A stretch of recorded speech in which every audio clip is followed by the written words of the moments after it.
And we're back with Part 5, Issue 6, Stages 19 to 22 of the Eaglemoss Hero Collector Build the Enterprise D. A couple of weeks ago I received another one of the gifts, the Enterprise print, which I framed and it's now on my wall. There's been a lot of anger online over it, but I actually think it's quite nice. I also have the shelf done and ready for the ship. I have it on rails so it can be pulled out to be admired. That's a while away yet though.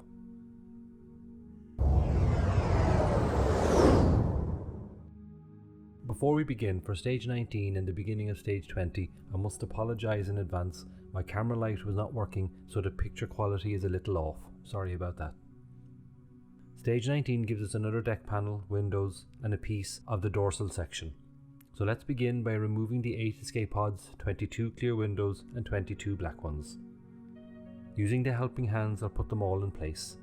Again, I'm following the instructions on where to place them. They've provided stickers with this pack, and one of them is to be placed over the 4 windows at the top.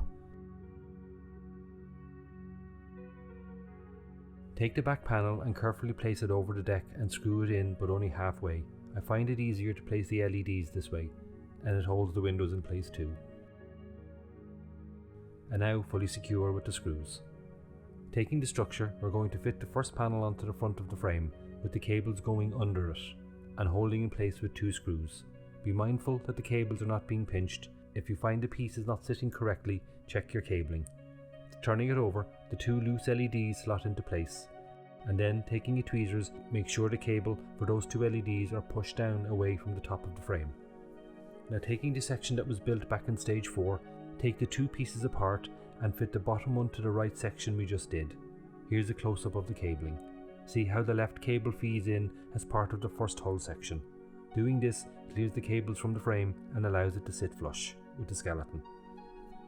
Take the other deck section that we did in Stage 4 and loosen the screws to temporarily remove one of the LEDs. Place it on the frame beside the section we just did, ensuring the right cable goes in and under as you can see, with the left LED being fed into the side of the previous section. Then you can reset the LED and retighten the screws. And then secure the panel in place with 2 screws.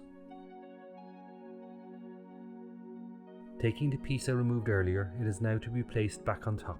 Flipping over the frame, put it into position and fit the spare LED. Then take the loose bundle of cables and tie them together with another one of the stickers. Now fit the first piece of the saucer section phaser array and hold in place with 3 screws. For the final part of Stage 19, take the dorsal section and fit it to the skeleton received in Stage 15 and secure it in place.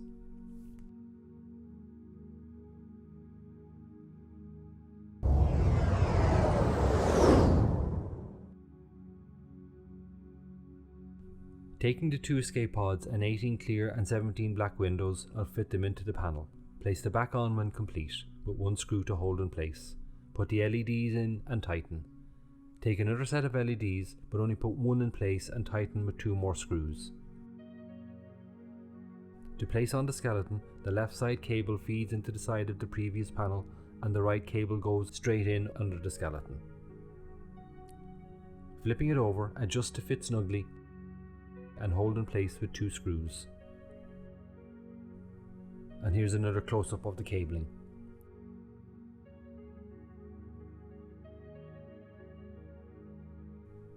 Taking the panel from Stage 18, fit it into place. Remove the top 2 LEDs, feed the cable down, but then take the loose LED back up and secure back in place, and do the same with the other side.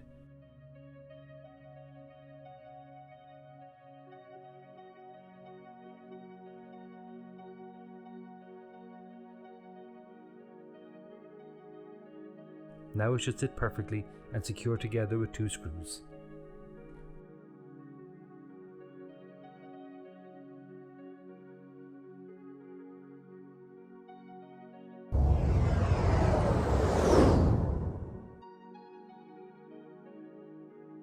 On to Stage 21 and we get another deck panel, a section of the phaser array, windows and escape pods.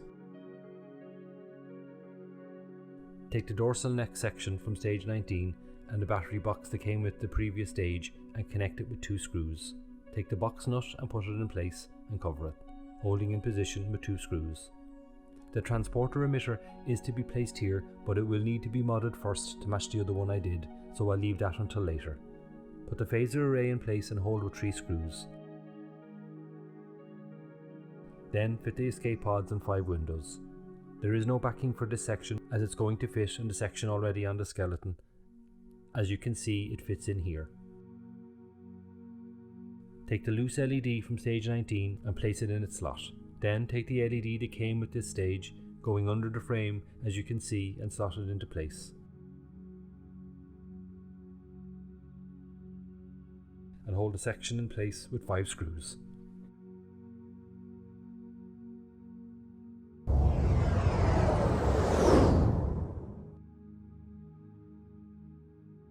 Stage 22 gives us yet again more windows and escape pods, a new circuit board and 4 docking latches. The next deck panel requires 5 escape pods, 16 clear windows and 13 black. Once done, place the cover over it, tighten slightly just to keep the windows in place and insert the LEDs. Once in, tighten the screws. A quick light test and it's all good. The deck is going here. Insert the cables under and over. Make sure there's nothing catching. You will have to bend some of the LEDs at a 90-degree angle so they will fit correctly. They're fragile, so do it with care.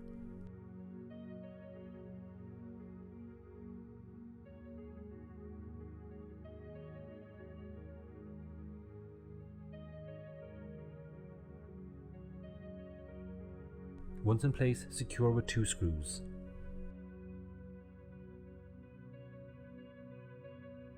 It does have a bit of a spring to it there, but there's definitely nothing catching, so it should settle once the bottom sections attach. Onto the dorsal section and place the docking latches in place. This took some trial and error, because when you fit the skeleton on top, it looks like the bottom 2 latches aren't going to fit, but they will. Once the skeleton is in place, tighten with 6 screws. When successfully fitted, it looks like this. Next, take the circuit board that came with this stage and fix it in place with 4 screws. Careful here as it's 2 BM screws and 2 FM screws. Next, take the dorsal LEDs and plug into the circuit board and thread it down through the skeleton, then take the LED and thread it back up.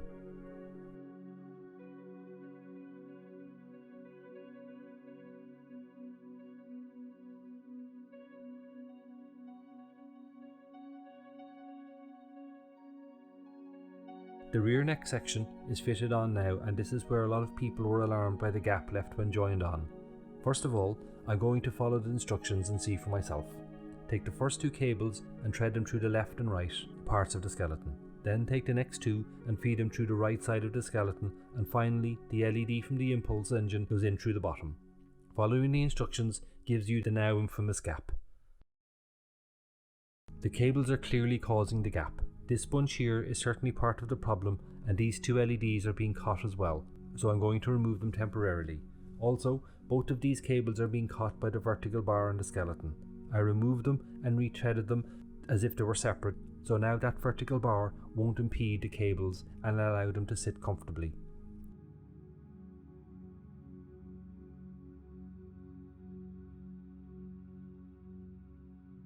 The LEDs are removed, will now go under the skeleton and reconnect.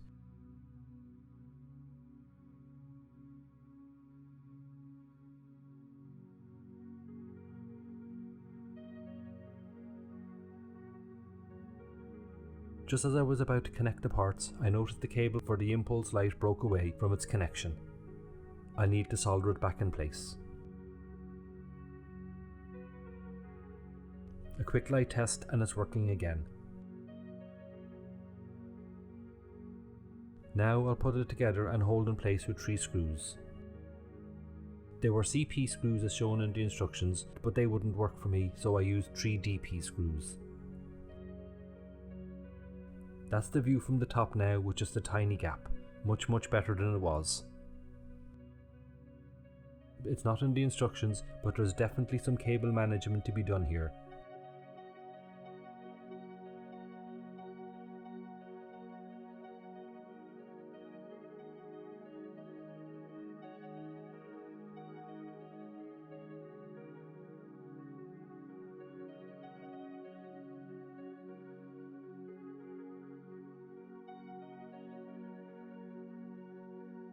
And finally, for stage 22, the light test. After all of that, at least it can do his work for me. And thankfully it does.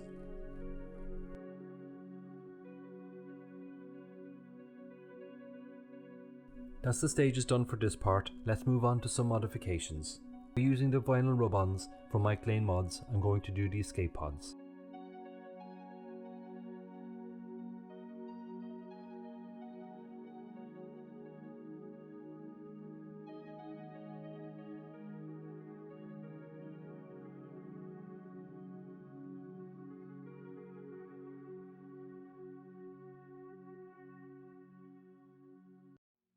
It looks so much better. For the transporter emitter, I'm going to give it some grid lines, and I'm going to do it exactly the way I did the first one, to make sure they're the same. First spray it gold, then paint it sand yellow, then rub off the top layer of paint, leaving the darker shade in the recesses, giving the impression of grid lines, and place it on the deck panel.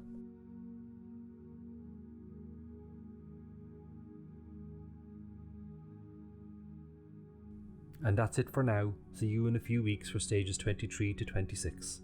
Until then, hailing frequencies closed.